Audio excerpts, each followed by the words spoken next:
mbokk yeeg xaritu téléspectateur u ITV asalaamaaleykum dalati leen ak jàmm ci seen bloc d'information la Total tey lu ñu am yéene wu waxtaan moo jëm ci wàllum suqaliku yenn diwaan yi nga xamante ni wala boog diwaan yi nga xamante ni en tout cas ñoo nekk ci réew mi prétexte bi di déplacement wu ki nga xamante ni mooy njiitu réew mi Macky Sall foofee ca diwaanu Thiès di fa amal conseil des ministres décentralisé mbir moomu noonu waral tey ci bloc d'information la Total ñu nar a waxtaanee beneen diwaan muy diwaanu Saint-Louis mi nga xamante ni foofee la njiitu réew mi Macky Sall amal njëkk foofee nga xamante ne kon moo di conseil des ministres décentralisé ci atum 2012 la woon loolee ñu nar cee waxtaan tey ak ki nga xamante ni nag mooy Lamine Ba mooy coordonnateur u mouvement Podor va mal asalaamaaleykum Lamine. maaleykum salaam Abdourahmane ñu ngi lay nuyu di la remercier ci invitation bi di nuyu kilifa yi ITV yëpp. personnel bi yëpp di leen féliciter ci liggéey bu rafet bi ngeen di def. jërëjëf di leen ñaanal yàlla gën a yóbbu ci kanam yóbbu leen ci kaw a kaw. di nuyu mbokki Sénégal yi ñuy seetaan ci Sénégal ak ci bitim réew. alors wax naa ko léegi njiitu réew mi Macky Sall daanaka foofee ca diwaanu Saint-Louis la njëkk def li nga xamante ni mooy déplacement am yooyee nga xamante ni kon.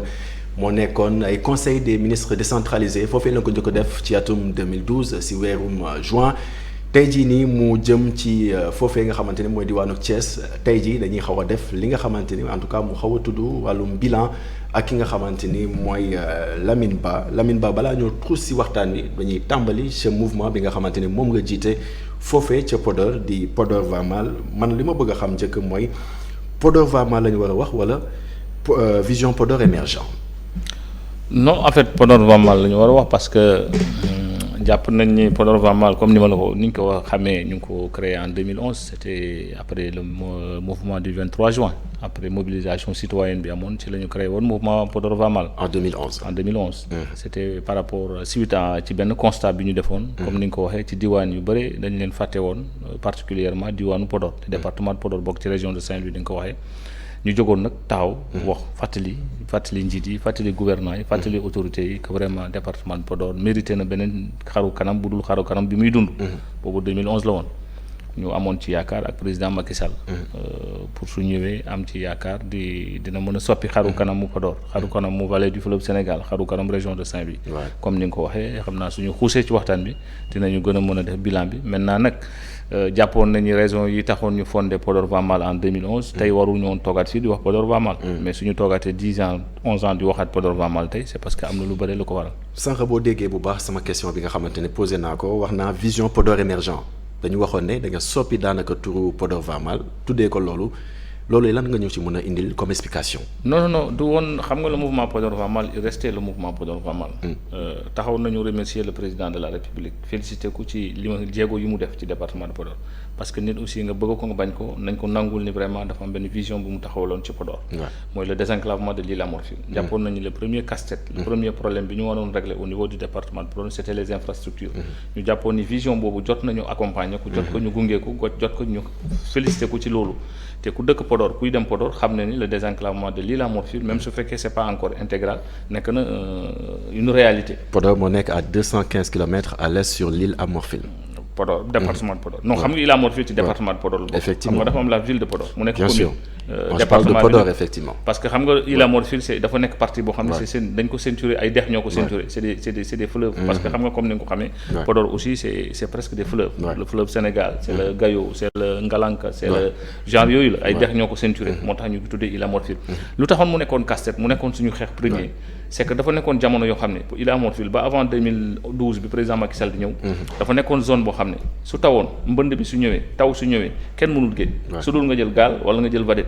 il préférait même jël seeni malade jege leen yóbbu leen Mauritanie que bu ñu ñëw njum pour mën a faju donc situation boobu la ñoom lañ doon dund ci île à Morphil lañ doon dund mbokki Podor yi doon dund mbokku île à Morphil mbokki diwaan bi daal doon dund mu nekkoon lu metti lool parce que amul woon tali amul dara ay piste amul dara ku fa dem da ngay réer munoo fa sax dem su dul vedette wala gaal comme ni ma ko waxee ay la yëwén ñu nangul ko président de la République mu tegoon ñu benn vision parce que vision bi c'était une vision globale lañ jàppoon que su désenclavé île à Morphil dafa am lu bëri lu ci waroon topp mooy li ñuy naan les mesures d'accompagnement li nga xam ne tey su amoon su nekkoon réalité tey doo ñu toog fii di wax Podor va mal. mais c'est parce que mesure d'accompagnement yooyu moo manqué bu ma déggee bu baax li nga xamante ne. mais moo manqué terriblement parce que suñu toogee comme ni ma la ko waxee léegi ma ne la tey nee nañu Podor va mal. parce que soo jëlee xam nga département de Podor nga jël la vallée du fleuve Sénégal c'est à vocation agricole. tey jàpp nañ ni comme ni nga ko xamee la vallée du fleuve Sénégal c'est 240 000 hectares. Effectivement. C'est de Saint-Louis jusqu'à Bakel. Effectivement. Mais ci 240 000 hectares yi à peu près 148 000 hectares yëpp. ci département de Podor la bokk. 35 000 hectares pratiquement yooyu rek la ñu utiliser. Justement. Donc yaa ko wax donc c'est à peu près 35 000 la ñu aménagé. pour que ñu mën a bay parce que suuf si suñ ko aménagé wul kon duñ ko bay. donc première déception. sur les 148 000 hectares. nga réunir tout le potentiel économique. nga am suuf nga am naaj nga am ndox nga am tous les types de sol. mën a jël toutes les sortes de cultures. tey bi ñu tegee tali yi. teg désenclavé le président de la République désenclavé donc 2012 ba tey mandat mu ngi jeex dans 10 mois. dafa jotoon tey ñu toogaat xoolaat le contrat bi ñu lié woon avec le président Macky Sall. parce que nous sommes à l'heure du bilan. parce que contrat la woon dafa amoon un contrat maintenant contrat su demee bay egg ci expiration. il faut que ñu toog defaat évaluation defaat bilan. de ce qui a été fait et ce qui n'a pas été fait. balaa ñoo dugg ci bilan bi dañuy taxaw ba léegi ci li nga xamante ne mooy mouvement bi nga xamante ne taxawal nga ko dañu gis ne la plupart du temps en tout cas yenn mouvement yi nga xamante ne day génn dañuy gis ne day politique trop mbaa bokkoo leen ci. non xam nga politique mënoo ko dissocier ak mouvement citoyen. mënoo leen dissocier.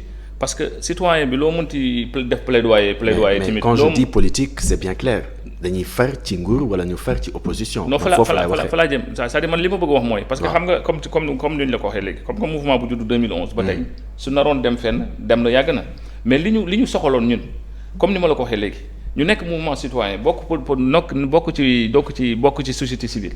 nekkal fi askan wi nekkal fi population yi su président de la république amee jéego yu mu def ci département bi. muy le désenclavement de l'île à Morphil dañoo jóg tàcc ko. d'accord kañ ko remercier ko parce que dafa régler loo xam ni Ablaye Wade réglé wu ko Abdou Diouf réglé wu ko Senghor réglé wu ko moom yàlla may ko mu réglé ko. yaa gën a nekk lu ñu doon sàkku. lu ñu doon sàkku. les populations de Podor doon sàkku. mais jàppoon nañu nag vision bi elle devait être une vision globale. c'était une vision émergente. parce que soo bëggee wax émergence. du tali kese tali soo ko tegee il faut que mu am des mesures d'accompagnement fortes. yu am comme ni ma ko waxee léegi c'est à vocation agricole. wax nga ko léegi comme naa dinañu gën a xuus ci bilan bi. parce que looloo gën a tax sax. ñu war a mën a toogaat parce que bi ñu toogee déglu ko. mu tegal ñu désenclavement bi. jàppoon nañu dana am leneen lu stop. mais je li wax naa la ko léegi dama ci ñëwaat. contrat su yegg si à expiration dans 10 mois. mais dafa jot ñu toog def bilan def évaluation lan lañ def ak lan lañ deful est-ce que contrat bi jot na waa Podor renouveler ko ak le président Macky Sall et est-ce que jarutul ñu koy renouveler compte tenu de l'évaluation du bilan. loolee lépp dañ ciy ñëw ci kanam tuuti lay doon gannaaw xibaaru 18h45 yi ñu ñëw gën ko yaatal ak ki nga xamante ne mooy Lamine Ba mooy coordonnateur Podor va mal mouvement la loolee lépp ci kanam la gannaaw xibaaru 18h45 ñu gën a yaatal waxtaan beeg moom à tout à l'heure.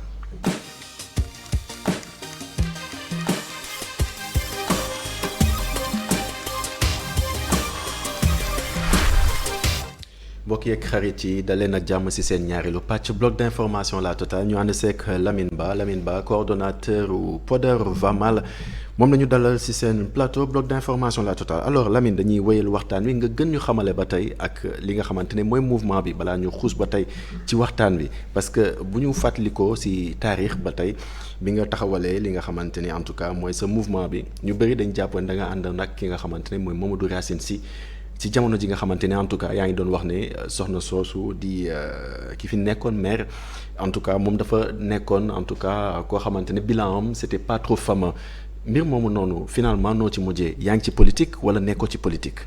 Aïssata Tall Sall non comme ni ma ko waxee du politique xam nga d'abord du sama mouvement.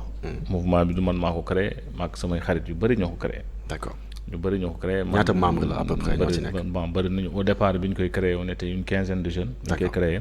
Moi, au départ, j'étais pas de mon coordonnateur pour refaire l'histoire. Je n'étais le porte-parole. À un moment donné, le coordonnateur, il n'était plus là. D'accord. Finalement, je suis coordonnateur. D'accord. L'histoire avec Mamadou Racine Sy, qui est un frère au passage, donc politique liée ou politique mon bolé. Bini dem 2011, bini créé le mouvement, dem 2012, dem 2013, dem 2014, on allait vers des élections locales.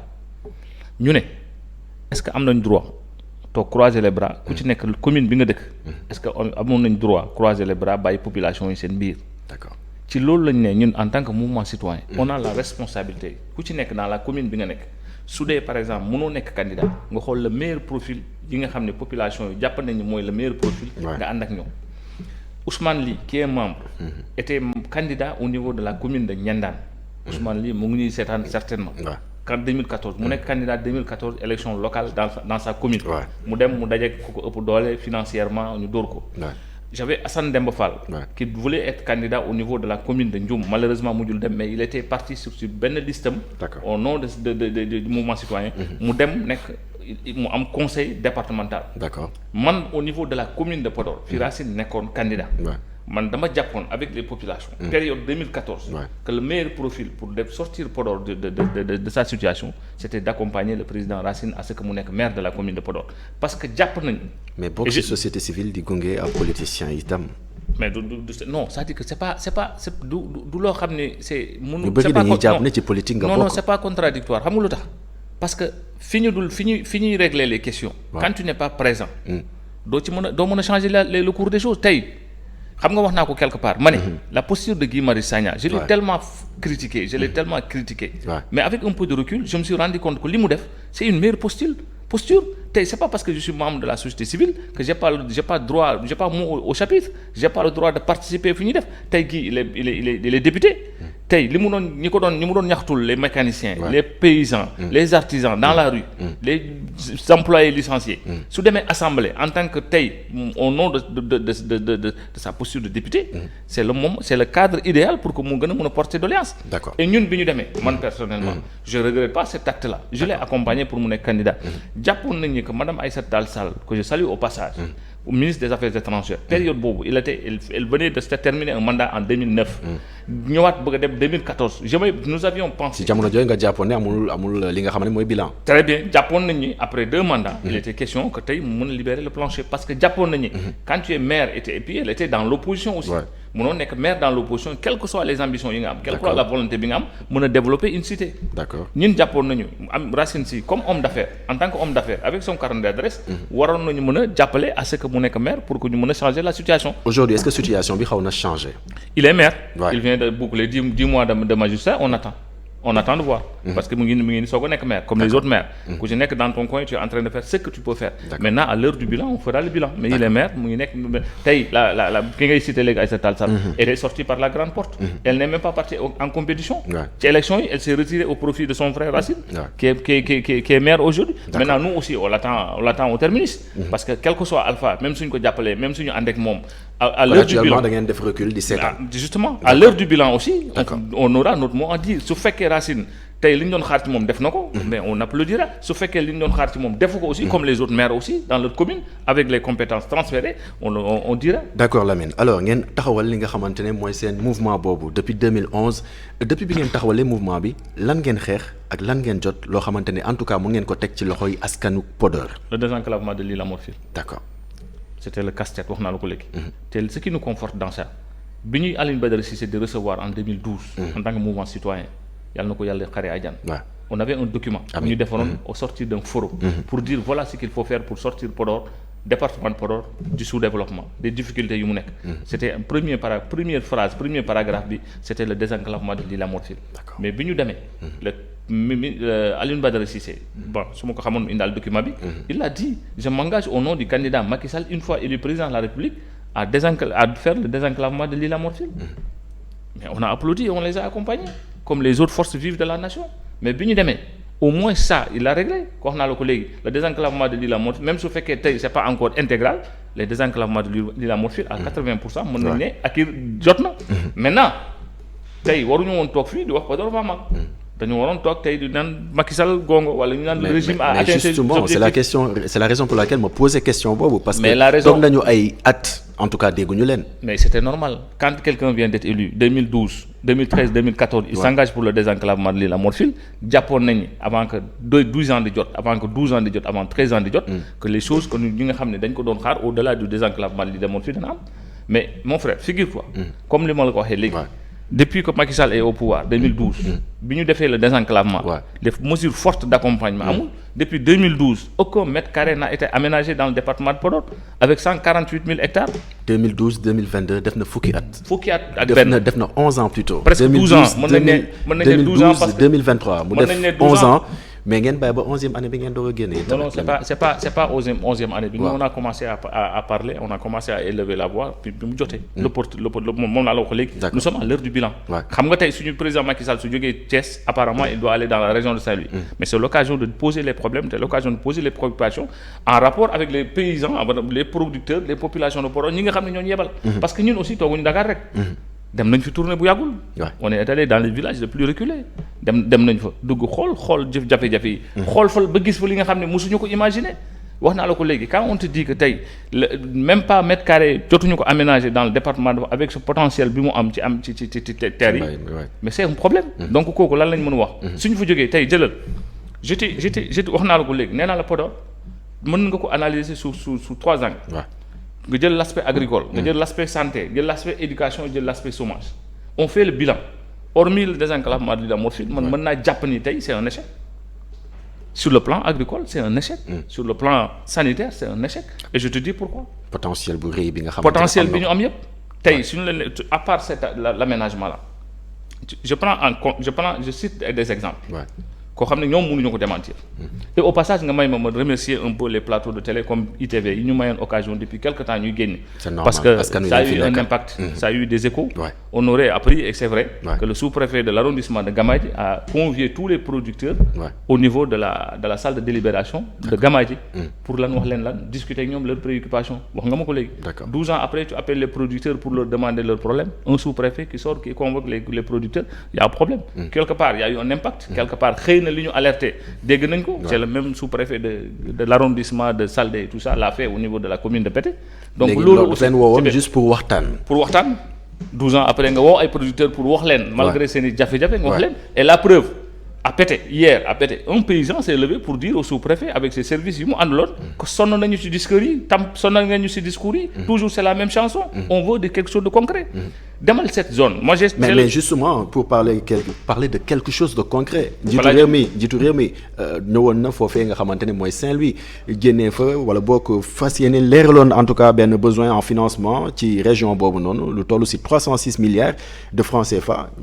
lu ko taxoon a jóg moo jëm ci wàllum santé bi wàllum éducation wàllum agriculture tudd nga ko léegi assainissement ak yeneen donc da nga bëgg a wax ne mbir mi dara avancé wul. non quand je dis avancé wul au contraire ça a reculé dama la jox exemple jëlal les périmètres agricoles. ci li ñuy ci li ñuy dund. ci li ñuy bay ci li ñuy dund ci li ñuy def. Prends l'exemple de la cuvette agricole du périmètre agricole de Saldé et Wala qui se trouve dans l'arrondissement de Saldé. C'est presque 600 hectares presque moins de 600 hectares. Depuis 2013 paysans yi ils peinent à aller en campagne correctement. moom laa lay expliquer des défaillances techniques en plus feneen et c'est l'occasion pour man tey fii ci plateau bi di laaj solennellement à l'actuel président de l'Assemblée nationale monsieur Amadou Mame Diop di ko laaj ndax xam na société bu tudd Agribat parce que c'était une société bu gagné woon marché réhabilitation de cette cuvette là avec des millions engagés sur 10 mois su ma jumul pour réhabiliter 9 UAU unités autonomes d'irrigation yu nekk ci périmètre agricole yi mais c'est une défaillance totale tey paysans yi tey la ñu gën a sonn ils n'ont même pas réalisé les 9 unités ils ont engagé les 2 unités machines yi ñu indi woon yëpp fa la ñu panne ci suufu garab yi moo tax balaa may terminer damay laaj le président Amadou Mame Diop ndax xam na société pourquoi nga koy interpeller mais moom laa koy laaj moom su ko déggee xëy na dana ci am tontu dana xam lan mooy Agribat paysans yi nekk foofu dans l'arrondissement de Saldé mais pourquoi interpeller woo keneen koo xamante ne en tout cas ci diwaanu Podor mais Amadou Mame Diop ngay interpeller directement pour le moment je m'en arrête là parce que producteurs yi may dégg xam nañu li mu bëgg a wax mais ñun dañuy leeral également ñu xam exactement lan nga bëgg a wax c'est une question je lui ai posé une question mais pourquoi lui non parce que je m'en arrête là pour le moment peut-être prochainement su réagir wala réagir nous reviendra pour dire pourquoi. en tout cas société boobu lu leer parce que ñun mënoo sànni interpellation te indi loolu ñu lu leer. moom laa lay wax. Amadou Mame Diop nga interpellé directement. et pourtant foofee ci diwaanu Podor am ay kilifa yi nga xamante ne ñu ngi fa. non dama ko interpellé. non pas parce que dafa waroon def comme un ministre de Podor. mais dama ko interpellé ndax xam na société bu tudd Agribat bu engagé woon en 2006 participer ci réhabilitation 9 unité autonome d'irrigation dans le périmètre agricole. Agribat ak Amadou Mame Diop lan mooy li leen boole lan mooy seen lien ñoom ñaar qu'est-ce qui est lan moo fa nekk en tout cas société boobu bokkoon na ci ñi gagné woon marché foofu pour réhabiliter ce périmètre là et l'occasion c'est l'occasion aussi di laaj Samba Kanté Samba Kanté et Samba Ndiobène Ka qui se sont succédé xanaa nag doo continuer di ñu laaj te ñun doo ñu leeralal également doo ko ne di laajte leeral na la xam nga nee naa la en 2013 ba fi ñu toll nii le périmètre agricole de Saldé wala qui court sur presque 600 hectares des sociétés des entreprises telles que Agribat s'étaient engagées gagné woon nañu apparemment marché pour réhabiliter les 9 unités malheureusement il y a eu une défaillance technique liggéey bi tey producteur tey la ñu gën a jooy ils peinent à aller en campagne ba fi ñu wax ni maintenant comme moom c'était via mook Sayet la woon wala ak Samba Kanté Samba Ndiobène Ka ñi fa nekkoon succédé au Sayet peut-être dañu leeral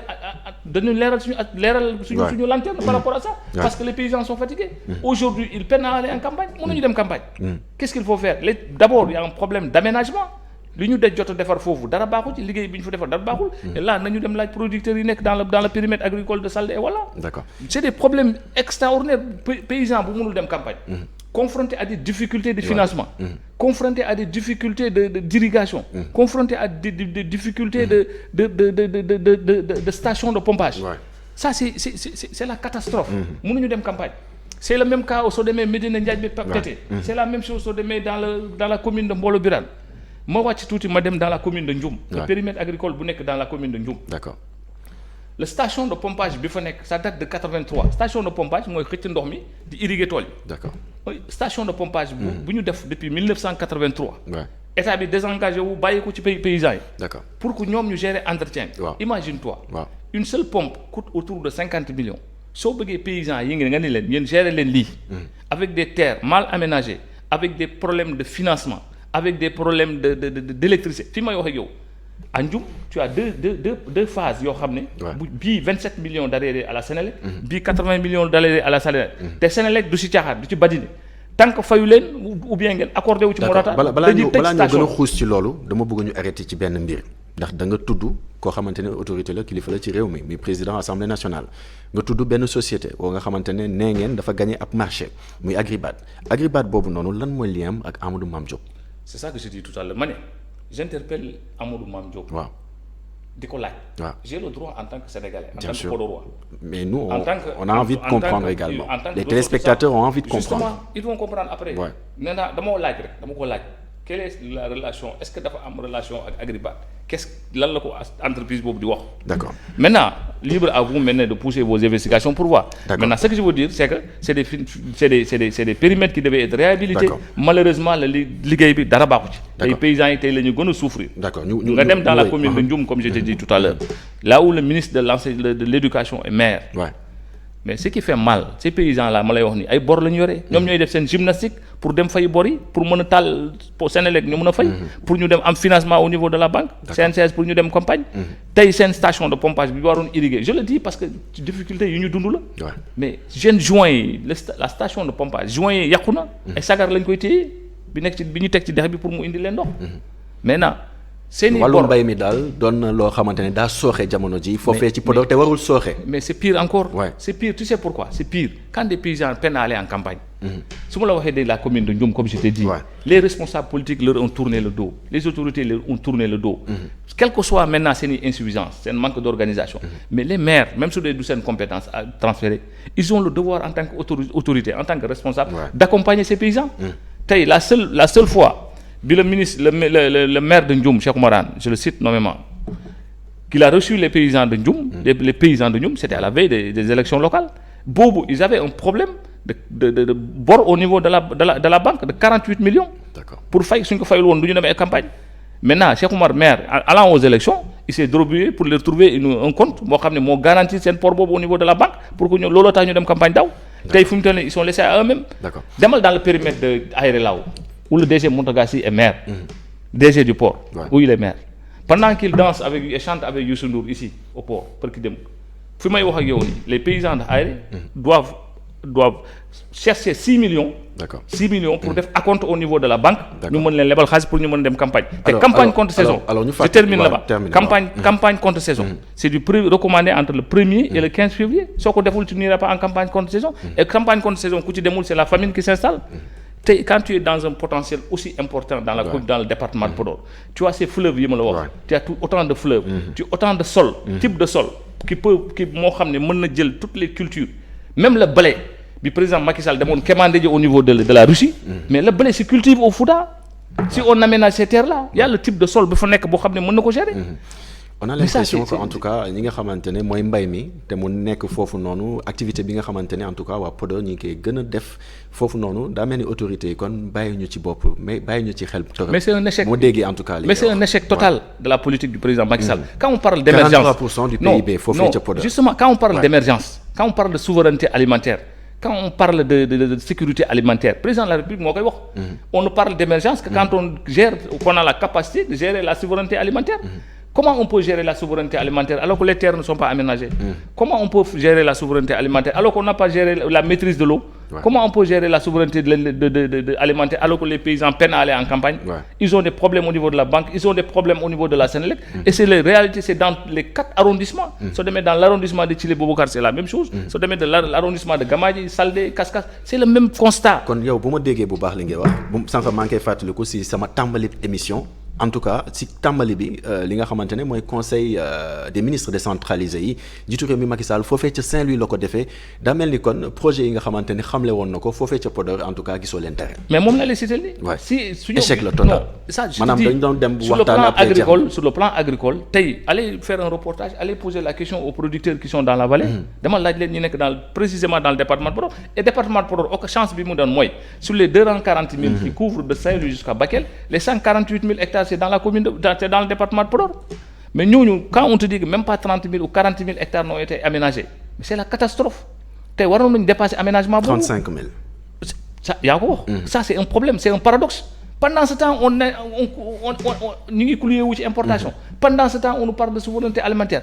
Mais le président de la République a reçu du matériel agricole, des moissonneuses batteuses, reçu des tracteurs. Mais nos paysans y profiter.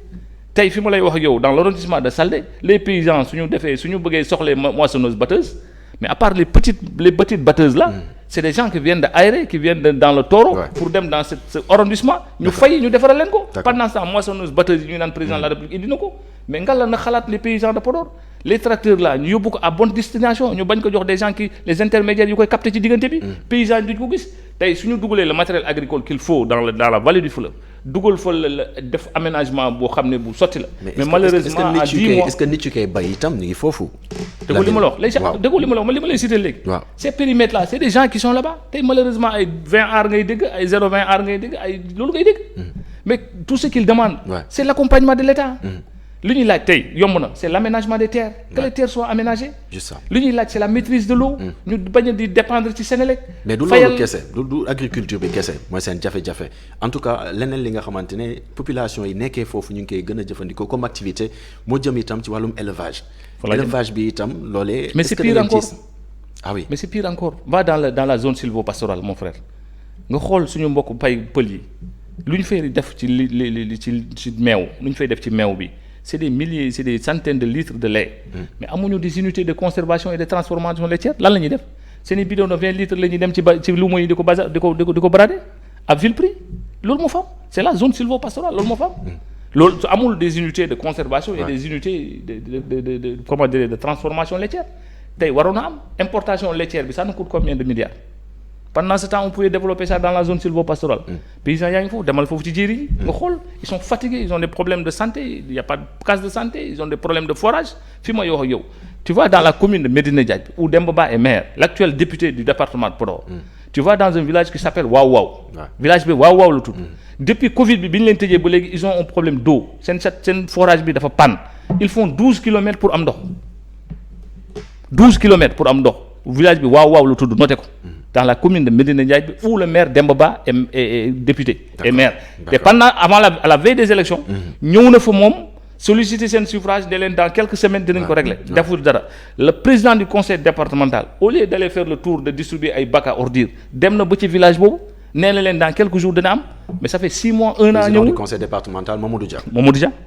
ñëw na fii seen émission seetaan naa ko fii seen émission. muy wax sur le par rapport au financement de l'ALDER. su ma juumul il a parlé de 100 millions. un département de Podor avec toute cette jeunesse compétente tous ces jeunes cadres du département. DER amul lu mu leen di concentrer lu dul 100 millions. mais je pense que ça c'est sérieux alors que un projet sérieux agricole mën na gouffrer mën na jël absorber plus de 100 millions. lan mooy problème mu département bu Podor finalement. mais le problème est là mooy li ma lay lim. c'est-à-dire moi je n'invente rien. effectivement dégg naa li nga lim mais li ngay wax. mais c'est la question qu'on se pose. c'est assez bizarre. c'est la potentiel yi nga xamante ne am na ko. ce qu'on peut dire on a l'impression que les autorités dañu tëj seen bët. gisuñu dara en tout cas ma sukkandikoo ci li ngay wax. non man li ma la wax firnde la am invité leen fii ñu toog amul ku mën a weddi li ma la wax dama la ne le président de la République il a réussi ce que tous les présidents qui sont succédés n'ont pas réussi. C'est le désenclavement de l'île à Morphil. nit loo ko bëgg bañ nangul ko li mu def mais pour que ça soit mu am impact. il fallait qu'il y ait des mesures d'accompagnement fortes mooy yi ma la wax. C'est l'aménagement des terres, c'est la maîtrise de l'eau, c'est l'allègement des financements au niveau des banques. Mais loolu amul régler la question de l'électricité au niveau des stations de pompage. Gérer station de pompage yi dindi ko defaraat ko def ko qu'est-ce qui les empêche de mettre des stations de pompage solaire. Qu'est-ce qui les empêche de le faire? C'est-à-dire que li ma lay wax nii c'est là loolu mooy tableau bi fa am tey c'est le tableau clinique du département. Ça c'est sur le plan agricole. Tableau très sombre. Mais très sombre justement. Pourquoi nous on parle? Man je le dis pas pour sànni xeer, je le dis pas pour critiquer, je le dis pas pour kenn, mais dama lay wax des faits. Si des paysans qui sont dans la commune de Aéré ou le DG du port et maire ils sont en train de faire des pieds et des mains pour mën a am 6 millions yóbbu banque ñu def garantie ñu lebal leen xaalis ñu mën a dem bay pendant ce temps le maire Mountaga Sy je le cite nommément il danse et il chante avec Youssou Ndour ici en soirée au port c'est combien de millions pendant que ces paysans peinent à avoir de l'argent pour mën a dem banque il se permet pour poser la pierre bi désenclaver jël tali bi jóge Aéré dem Linguère tu organises une caravane nga parader un peu dans les rues c'est combien de millions qui ont été dépensés. alors dañuy ñëw ci conséquences li ngay wax nii parce que bu dee dafa am ab activité boo nga xamante ne taxawal nañ ko ci benn zone nit yi mënuñu def seen activité nu mu waree day créer benn conséquence yi mooy lan exode rural pratiquement est-ce que loolu tamit seetlu ngeen ko foofee. mais l'exode rural mu ngi fii dafa gën a garaaw au-delà de l'exode rural c'est l'immigration clandestine parce que les jeunes n'ont pas été aidés dans l'agriculture. mais xëyu ndaw yi 450 milliards ak xëyu ndaw yi xanaa nag foofu noonu am na ay jéego boo nga xamante ne njiitu réew mi j'ai écouté le directeur général de l'AGETIP am El Hadj Malick Gaye qui est maire de Niandane une commune de Podor tu sais commune moom y a une bretelle qui est de Boubé et de Niandane ñu ngi may dégg depuis 2014 le président de la République avait annoncé dinañ ko defar xam nga lu mu yàq c'est des tonnes et des tonnes de tomates yi ñu récolté foofu dans cette commune là mooy yàqu à Boubé parce que amuñu des unités de conservation xëyu ndaw yi on parle des jeunes moom wax na ko sur le plan de l'emploi jeunes yi nga xam ne ñu ngi leen yóbbu ci pavage. xanaa Podor département Podor am nañ ci wàll quand même Lamine ma ñëw Abraham un jeune qui quitte Podor qui quitte Matam qui quitte Tamba qui vient ici mu dugg ci xëyu ndaw yi tu as un contrat de 3 ans tu perçois 80 000 francs ku jógee Podor ñëw Dakar 80 000 francs qu'est-ce qu'il peut faire avec 80 000 francs j'ai beaucoup de respect pour ces jeunes là 80 000 soo ci loué nga leen looy lekk lu ci des. Qu'est-ce qui empêchait non je le respecte dama ne qu'est-ce qui empêchait au président de la République cette volonté là mu def ko une volonté forte ces milliards là ñu injecté ko dans l'agriculture yóbbu xale yi encadré leen ñu bay d'accord ces milliards là nañ ko injecté dans l'agriculture mbay mi daal foo ñu taxaw ci foofee nga xamante ne mooy Podor mooy wax ji soo réglé mbay mi tu règles 3 questions principales tu règles la souveraineté alimentaire dootuñu jéggaani ceeb wax naa la ko léegi Fouta yàlla may na leen baaxee na leen consommer ce que nous produisons consommons ce que nous produisons et produisons ce que nous consommons gis nga vallée du fleuve yàlla baaxee na leen suuf si yàlla barkeel na ko barkeel boo xam ne loo ci def mu nangu ko nee naa la léegi blé sax dañ ko fay def gerte sax dañ ko fay def tabac dañ ko fay def warga dañ ko fay def ceeb kenn waxatul waxam mais fu Podor rek laa gis su après les trucs de décrue la su mbënd bi delloo nga jiw sa dugub doo ko arrosé doo def dara 3 mois nga récolté foofu rek laa ko gisee mais ces milliards là ce matériel agricole nañ ko yóbbu dans la vallée suñ ko yóbbee dans la vallée def ci injecter milliards yi def li ma la wax léegi encadrer les jeunes créer l'emploi on règle 3 questions la souveraineté alimentaire on règle la question de l'emploi on règle la question de l'immigration clandestine. message bi ngay yóbbante ki nga xamante ne mooy njiitu réew mi lan lay doon exactement ndax yegg nañu ci daj dëppuk émission bi. mais c'est pour lui dire que Podor mérite beneen xaru kanam budul bii xam nga wax naa la ko léegi. un contrat qui arrive à expiration. dañuy def bilan mais en tout cas Podor remplir na sa part du contrat par rapport ak moom président de la République. Podor jox na ko les majorités à toutes les élections. mais qu'est-ce qui fait que tey Podor jëlal la sur le plan sanitaire. au moment où nous parlons le seul hôpital bi ñu am Podor wax nañ ko quelque waxaat ko ils n'ont même pas de scanner soo amee malade AVC wala malade bu nekk coma da nga koy yóbbu à Ourossogui 198 kilomètres ou bien nga yóbbu Saint-Louis 230 kilomètres ils n'ont même pas de médecin réanimateur. Les 2 ambulances yi ñu am dans l'hôpital de Ndioum benn bi c'est même pas médicalisé benn ambulance médicalisée la ñu am dans l'hôpital de Ndioum tout le reste les spécialistes yi fa am ay la yowén c'est des prestataires c'est l'hôpital qui prend ça à charge hôpital fu muy jëlee xaalis pour jël ces spécialistes là ay cardiologues ay gynécologues ay patati patata qu'est-ce qui empêche à l'État de faire ces permanents là teg leen foofu sur le plan de l'éducation paradoxe dans l'arrondissement où le maire Cheikh Oumar Anne réside commune Ndioum mu ngi ci arrondissement Gamadji ils sont à 86 abris provisoires 86 IF Podor laa wax waxuma zone bële de d'accord je pense que c'est sérieux. D'accord et pourtant si chiffres yi ñu am département Podor mi ngi am lu toll ci ay écoles yu bëri ñu ngi wax ne daanaka ñu ngi toll ci ay 341 écoles 53 collèges ak 21 lycées. loolee c'est pas suffisant. Nous sommes dans 22 départements dans 22 communes. Ce que je te dis là. kenn si ñoom mënu ko le ministre de l'éducation nationale. Cheikh Oumar Anne maire de Ndioum mënu ko contester. D'accord dans l'IF de Podor c'est 86 abris provisoires beneen zone bi ñëwul de waxuma ay arrondissement Salle des Cascades mais arrondissement bii daaw c'est 86 abris provisoires. demal dans l'arrondissement de Thillé Boubacar demal dans les villages yu tudd ay Ringal demal village yu tudd ay Sukunu Seno ay Pété Sowona bi tout ça y a même pas d'école y a même pas d'électricité. Lamine Ba waxtaan bi bëggoon nañ ko gën a yaatal mais malheureusement fi la ñuy yem ci waxtaan bi ma lay jaajëfal bu baax ci sa disponibilité di jaajëfal itam mbokku téléspectateurs yi fi la ñoo yem ci seen bloc d'information la Total man nag ma leen di jox dig daje ëllëg incha allah ci beneen bloc d'information la Total ak beneen invité ngi waxtaanee wàllum actualité wala sax wàllum suqali nan la ñoo war a def ba suqali li nga xamante ne mooy suñu réew jaa ngeen jëf.